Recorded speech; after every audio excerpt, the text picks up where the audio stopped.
నమస్తే, welcome to Suman TV. వెన్నునొప్పి సమస్యలతోటి ఈ మధ్య కాలంలో బాధపడేవారు చాలా ఎక్కువ మంది అవుతున్నారు మన భారతదేశంలో. అయితే ఈ వెన్నునొప్పి సమస్యల్లోనే మేజర్‌గా మన లోవర్ బ్యాక్ పెయిన్. ఈ సమస్య ఎక్కువగా మనం లేడీస్‌లో చూస్తూ ఉంటాం. పోస్ట్ ప్రెగ్నెన్సీ తర్వాత లేడీస్‌లో ఎక్కువగా కనిపించేటువంటి సమస్యలోని ఈ వెన్నెముక సమస్యల్లో మనం లోవర్ బ్యాక్ పెయిన్ చూడొచ్చు. ఎందుకు లోవర్ బ్యాక్ పెయిన్ ఎక్కువగా లేడీస్‌లో వస్తూ ఉంటుంది? అండ్ మెన్‌లో కూడా వచ్చే అవకాశాలు ఎంతవరకు ఉంటుంది? ఏ కారణాలతో రావచ్చు? సో వీటన్నిటికి కూడా సర్జరీ అనేది అవసరం లేకుండా పెయిన్ మేనేజ్‌మెంట్‌లో ఎలాంటి ట్రీట్మెంట్ మనకు అందుబాటులో ఉంది? సో ఇది ఎంతవరకు మనకి హెల్ప్ అవుతుంది? ఈ విషయాలన్నీ కూడా తెలియజేసేందుకు మనతో పాటు ఉన్నారు డాక్టర్ ప్రియా గారు, ఈపియాన్ పెయిన్ మేనేజ్మెంట్ జూబ్లీ హిల్స్ నుంచి. Hello ma'am. హలో అండి.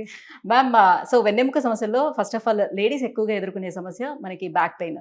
సో బ్యాక్ పెయిన్ అనేది లేడీస్‌లోనే ఎందుకు ఎక్కువగా చూస్తాము? ఏ కారణాలతో చూస్తాము? సో, యాక్చువల్‌గా లేడీస్‌లోనే కాదు జెంట్స్‌లో గూడా వస్తుంది. హ్మ్. బట్ మనకి ఎందుకు వస్తుందంటే లేడీస్‌లో ఫస్ట్ మనం చేసే పనుల వల్ల. హ్మ్. మెయిన్ మన పోస్చర్, మనం చేసే పనులు ప్లస్ ఇప్పుడు ఈ మధ్య కాలంలో యంగ్ ఫీమేల్స్‌లో గూడా ఎక్కువ వస్తున్నారు. హ్మ్. లైక్ మొన్న ఎగ్జాంపుల్ ఒక 1 ఇయర్ బేబీ ఉన్న ఒక 30 ఇయర్స్ ఓల్డ్ ఫీమేల్ వచ్చారు. సిన్స్ 5 ఇయర్స్ బ్యాక్ పెయిన్‌తో నొప్పి అంటే వచ్చారు. ఆల్‌మోస్ట్ 25 ఇయర్స్ అప్పటి నుంచి ఆవిడకి 25 స్టార్ట్. ఇయర్స్ అప్పటి నుంచే ఉంది.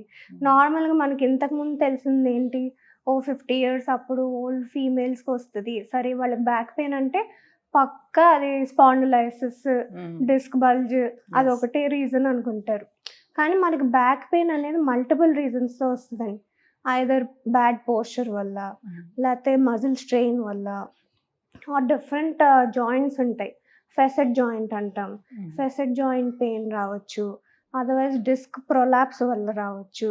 లేతే డిస్క్ ప్రొలాప్స్ వల్ల మన కాలుకెళ్ళే నరం ఒత్తుకోవటం వల్ల రావచ్చు. హ్మ్. సో, మల్టిపుల్ రీజన్స్ ఉంటాయండి బ్యాక్ పెయిన్ అనేది. హ్మ్. మళ్ళీ ఇది ఒకే ఇది ఈ పని చేస్తేనే బ్యాక్ పెయిన్ వస్తది. ఈ పని చేయకపోతే అసలు మనకి బ్యాక్ పెయిన్ రాదు అన్నట్టు లేదు. హ్మ్. హ్మ్. ఇప్పుడు లెట్స్ సే ఫర్ ఎగ్జాంపుల్ ఎక్కువ ఈ యంగ్ జనరేషన్‌లో బైక్ రైడ్స్ చేసేవాళ్ళుంటారు. ఆ! బైక్ రైడ్‌లో ఈ డిస్క్ మీద ప్రెషర్ అనేది ఎక్కువ అవుతది. హ్మ్. Like let's say will take a pillow అండి. మీరు తల పెట్టండి. అది మీ ప్రెషర్‌ని తట్టుకుంటది. ఎళ్లి ఒక బండరాయి పెట్టామనుకోండి పెరుగుతది. తీసుకోలేదు. Hmm. So, hmm. Same with our disc also. అంటే ఇప్పుడు ఇంట్లో లేడీస్ బ్యాక్ పెయిన్ అని కంప్లెయింట్ చేస్తుంటే మాక్సిమమ్ హ్మ్. వాళ్ళకున్నటువంటి బెడ్స్ కానివ్వండి, లేకపోతే అవును. సోఫాస్ కానివ్వండి, ఇవన్నీ హ్మ్. చేంజ్ చేస్తున్నారు. యాహ్! కుషనింగ్ బాగా ఎక్కువ ఉండేది తీసుకుంటే రిలాక్స్‌డ్‌గా ఉంటుంది అని కొంచెం హార్డ్ సర్ఫేస్ లాంటివన్నీ కూడా అవాయిడ్ చేసేసి సో హ్మ్. రెక్లైనర్స్ మెత్తటి లాంటివి అలాంటివి కొంచెం లేదు. కుషనింగ్ బావుంటున్నాయి గదా! సో అలాంటివి మారుద్దాం అని మారుస్తున్నారు. దానివల్ల ఏమైనా ప్రయోజనం నో. ఉంటుందా నో. అసల? So, that is actually will increase back pain అండి. ఆ! సో, ఇంకా ఎక్కువ మ్యాటర్స్ తీసుకున్నామనుకోండి, కర్వేచర్ మనకి నార్మల్ న్యాచురల్‌గా ఉన్న స్పైన్ కర్వేచర్ అనేది డిస్టర్బ్ అవుతది.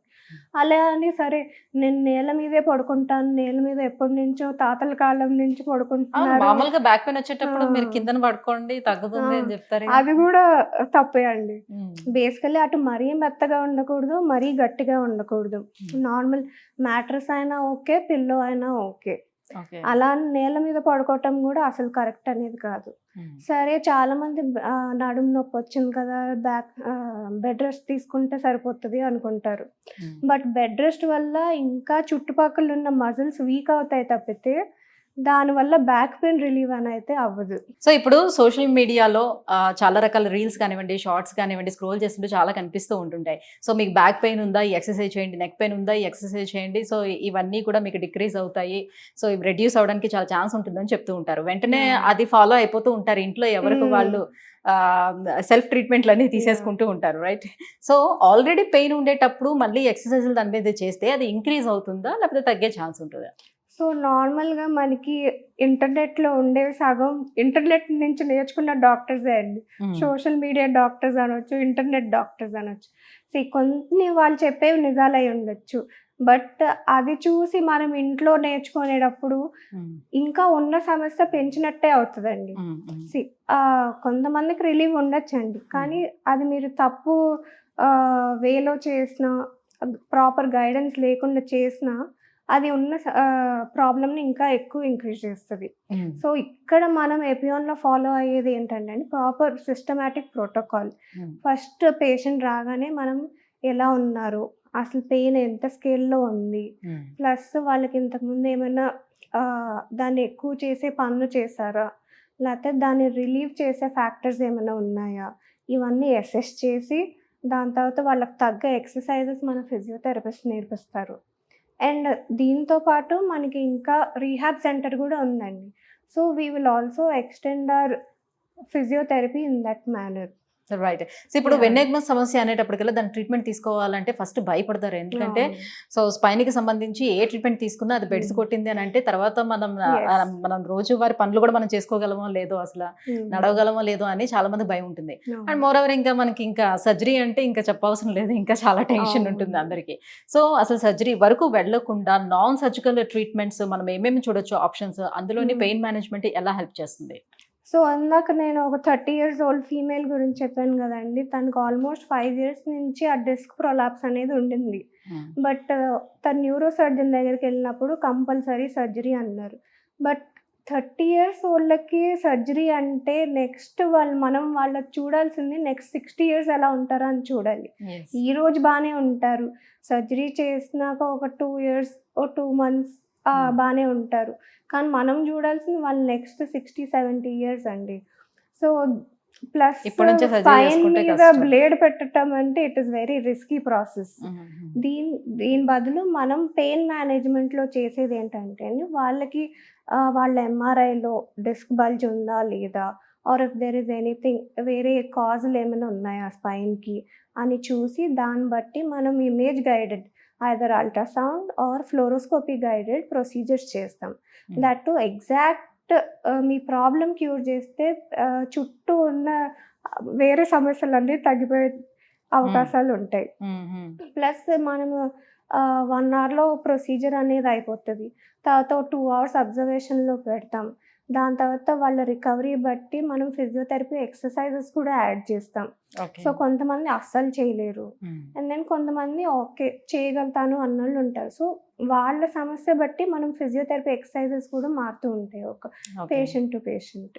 రైట్. ఒక 3, 4 సిట్టింగ్స్ తర్వాత ఇప్పుడు ఓకే బానే అనిపిస్తుంది. ఓకే అనుకున్నా. జస్ట్ మళ్ళీ వాళ్ళకి ఒక 1 ఇయర్ తర్వాత మళ్ళీ పెయిన్ వస్తుంది అని అనేటప్పుడు అంటే ఈ కంటిన్యూస్ వాళ్ళు మళ్ళీ ఫాలో అప్ అనేది మనకుంటుందా? మళ్ళీ తర్వాత కూడా ట్రీట్ చేసే అవకాశం ఉంటుందా? ఎలా ఉంటుంది ఇక్కడ? వాళ్ళని ఫాలో అప్‌లో పక్కా ఉంచుకోవాలండి. బికాజ్ కొన్నిసార్లు మనం తెలియక ఎగ్జాజరేట్ చేసే పనులన్నీ చేస్తాం. లైక్ ఫర్ ఎగ్జాంపుల్ సరే ఇన్నాళ్ళు వాళ్ళు సిట్టింగ్ జాబ్ వల్ల, ఎక్కువ బైక్ రైడ్ వల్ల వాళ్ళకి బ్యాక్ పెయిన్ వచ్చిందనుకుందామండి. ట్రీట్మెంట్ అయిపోయింది. ఓకే. నాకు నొప్పి తగ్గిపోయిందని బానే మళ్ళీ ఉందని మళ్ళీ అవే స్టార్ట్ చేస్తారు. చేస్తారంటే మళ్ళీ సేమ్ ప్రాబ్లమ్ రిపీట్ అయ్యే ఛాన్సెస్ ఉంటాయి. సో, మనం చేసేదేంటంటే ఏం చేయొచ్చు, ఏం చేయకూడదు అండ్ ఏం ఎక్సర్‌సైజెస్ చేయాలి. మెయిన్ బ్యాక్ కంటే కోర్ స్ట్రెంథెనింగ్ ఎక్సర్‌సైజెస్ చెప్తామండి. మన మజిల్స్ స్ట్రాంగ్‌గా ఉంటే spine will also be in good hands లాగా. అండ్ నర్వ్ పించ్ అయిందనుకోండి, we'll also do supportive exercises and pain management therapies and then conservative management tablets పెట్టాలా లేదా అది కూడా డిసైడ్ చేసి పెడతామండి. కొంతమంది బ్యాక్ పెయిన్ ఎక్కువ వస్తుండేటప్పుడు సో దగ్గరలో ఉన్నటువంటి హాస్పిటల్స్‌కి వెళ్ళిపోయి స్టెరాయిడ్స్ లాంటివి తీసుకుంటూ ఉంటారు. సో అప్పటికప్పుడు ఆ పెయిన్ కొద్ది రోజుల వరకు రిలీఫ్ ఇచ్చినా కూడా ఓకే అనుకుంటారు. అది పదే పదే తీసుకోవటం వల్ల వచ్చే ఎఫెక్ట్ ఏమైనా ఉంటుందా?